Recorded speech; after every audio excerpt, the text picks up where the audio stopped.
They said the cliff got its name because it looked like a jagged fang erupting from the earth, but locals whispered another origin.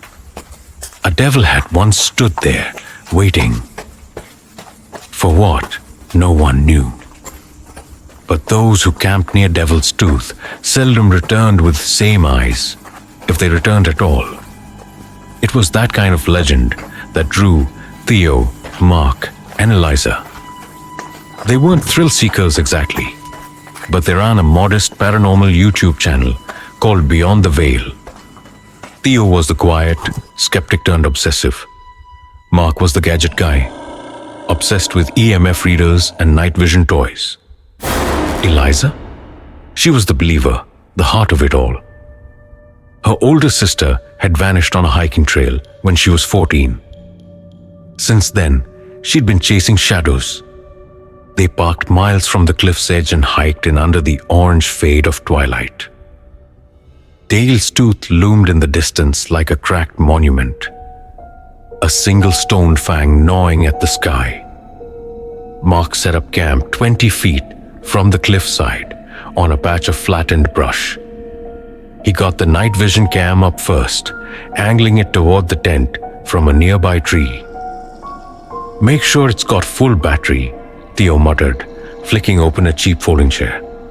"No glitches this time." Eliza stood at the edge of the trees, staring toward the cliff.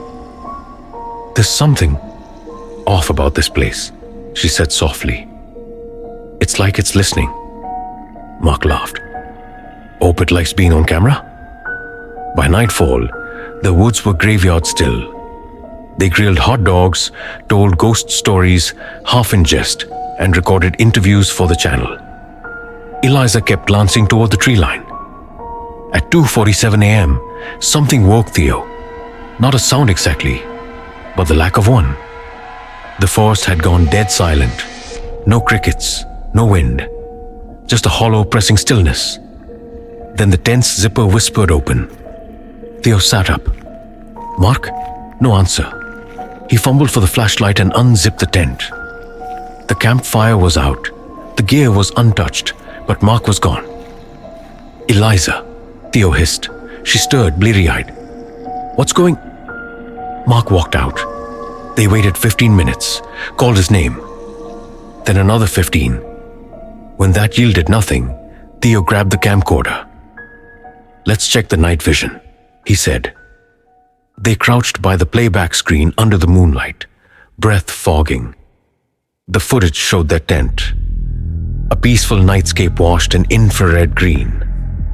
Mark stirred in his sleeping bag, sat up, rubbed his face. Then he stood like a puppet tugged by invisible strings. His eyes were open, but they didn't look right. "Is he sleepwalking?" Eliza whispered. Mark exited the tent, still barefoot. He walked toward the trees, stiff-limbed. At the edge of the screen, he stopped. His body jerked like it hit an invisible wall. Then he went still. And then, something moved behind him. Not clearly, just movement. The shape was all wrong. Too large. It slithered more than walked. Mark began to shake. Not violently, but like someone resisting. Then his feet lifted. He was dragged back into the trees, heels scraping the dirt. The camera recorded everything, but his screams never came. The rest of the night was empty static. They hiked back at dawn, hearts pounding with every step. At the ranger station, the authorities took their statement with wooden faces. When they showed them the footage, the ranger watched in silence. "We've had disappearances there before," he said finally. "Always the same. No footprints, no sounds, no bodies." Theo leaned in. "What is it?" The ranger didn't answer, just stared at the screen, jaw tight. 2 weeks passed. The footage went viral. Millions of views. Mark's face on missing posters. Theo and Eliza gave interviews. They barely remembered giving. But they didn't return to the woods. Not even when offers poured in. TV networks, documentaries, podcast interviews, because the footage didn't end with Mark's disappearance. On the very last frame, almost invisible, was a flicker of movement just behind the tent. A figure, crawling, not Mark, something wearing his skin like a shirt 2 sizes too small. And its eyes, still open, still watching. Weeks later, Theo woke in the dead of night to the sound of his front door creaking open. The security camera caught only static, but in the final frame of the footage, just before it cut out, he swore he saw Mark's silhouette standing at the foot of his bed, grinning. Eliza never answered his calls after that. Some say she went back to Devil's Tooth. Others say she never left.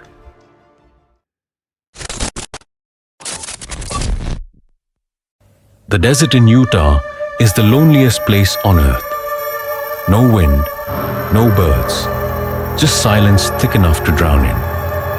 That's what Cam always said when they filmed out there.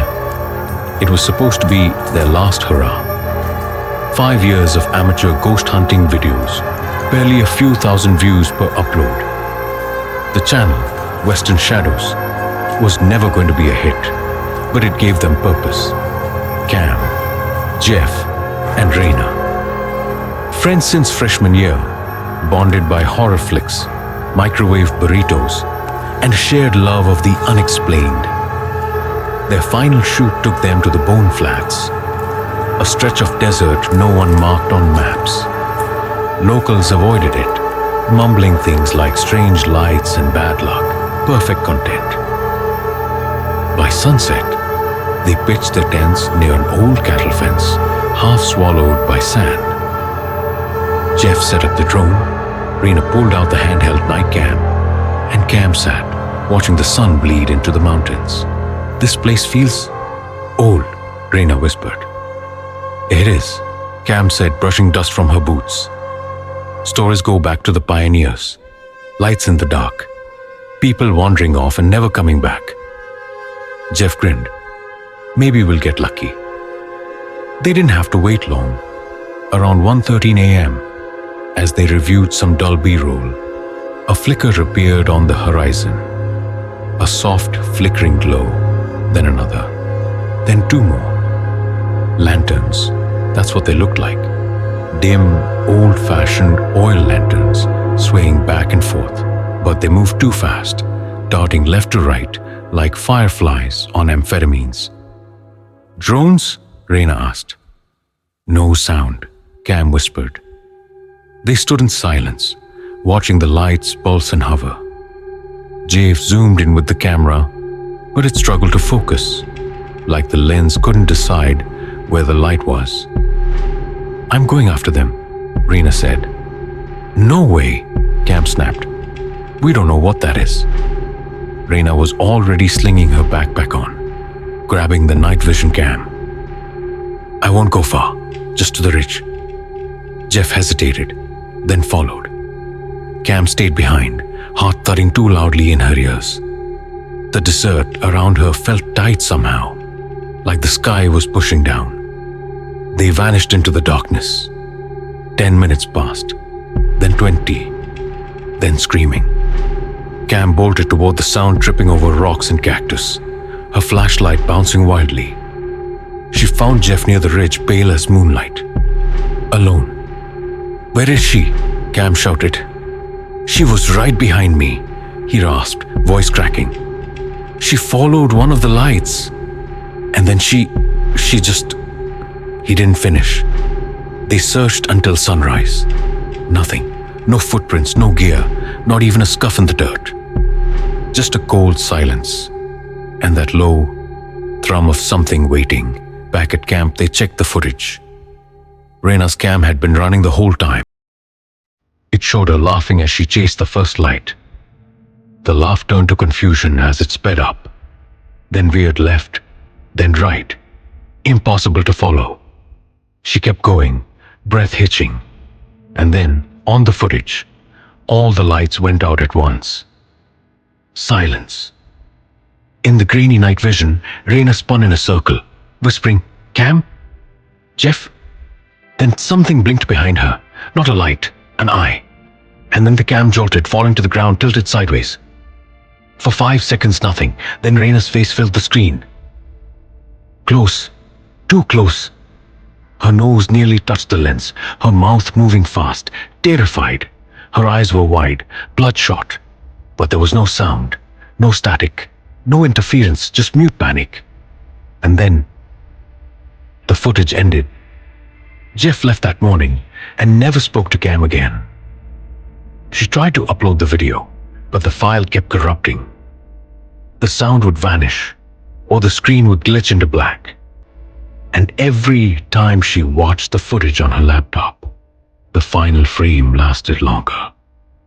Rena's face stayed on the screen for full seconds, mouth moving slower now, begging, whispering something just out of reach. One night, the screen blinked and changed. It wasn't Rena anymore. It was Cam.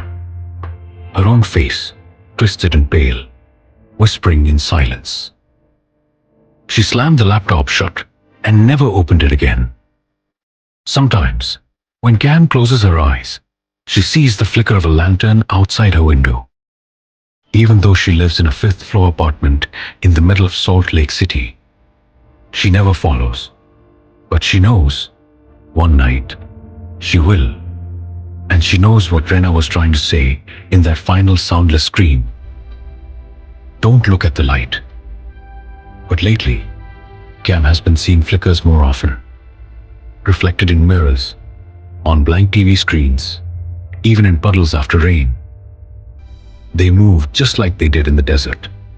Quick, deliberate, like they're searching for something. Last night, she woke up to her laptop open on its own. Rena's frozen face stared back at her, lips unmoving for once. Below her, a new file had appeared on the desktop. It was titled, "Your Turn." And the lights outside her window had multiplied.